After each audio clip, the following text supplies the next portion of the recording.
عبد الحكيم عبد الله جبريل إلهي نحريس جناك ورابيو وحوها عنك صاحبك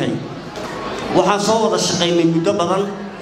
intii aan wada joognayna waxaan ahay dadka isugu dhowdhow walaalkay Allah u naxariistay wuxuu ku caan ahaa rusheegnimo waxa uu ahaa midaan mabdigiisa la iibsan karin Soomaaliya oo dhan hadday isku tagto nin lacag goyso muuhay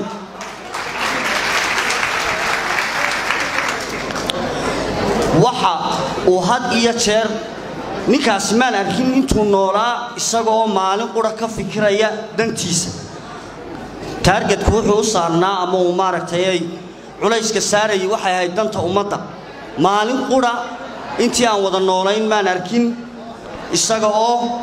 dantiisa ka shaqeynaya ama maaragtay culayska saaraya dan uu isagu leeyahay waxa uu ahaa suugaanyahan aad xirfad u leh humaag curinta iyo qurxinta maasada waa midaan ka faa'iiday intii uu noolaa macallinimo waxa uu baraaniga qayb suugaanta ka mid ah waayo aragnimo faneed ilaahay naxariista jannada ka waraabiyo inta haddaan kaga baxo taariikhda abwaanka oo uu si ballaaran u soo jeediyey wiilkii ugu horeeyay waxaan mar labaad u mahadnaqayaa qoraaga buuggan isku hawlay ee sida quruxda badan lagu soo diyaariyay waa Samatar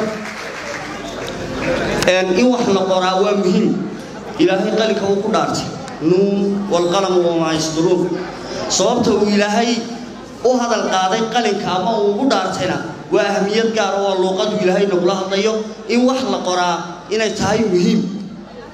sidoo kale akhriska suuradii ugu horeysay rasuulku soo degtay kaleey salaatu wasalaam waxay ahayd iqra waar ummadu inay wax qortaa waxay muhiim u tahay sawirceeda dhaqankeeda asaaskeeda iyo taariikhdeedu inaanay lumin adduunkana waxa la isku dhaafay waa taariikh ururinta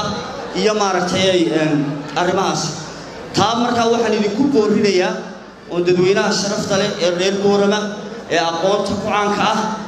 aan ku boorinayaa inay wax qoraan abwaanka ma jirto wax kaga dhib badan inuu la dhinto waxa maskaxdiisa ku jira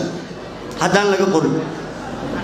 waayo waxa isaga maskaxdiisa ku jira waa hanti ummadeed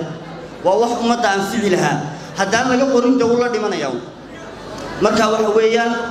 intii dhimatayna Allah u naxariisto buugaagtoodii sidii loo qori lahaa falowgeeda la qabto inta noolna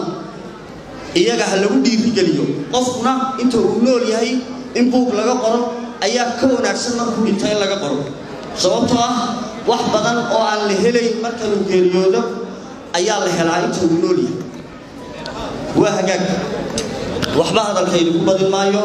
waxaan idin leeyahay oo salaan idinka wada dhammaan bahda suugaanta ee ku nool dawlad deegaanka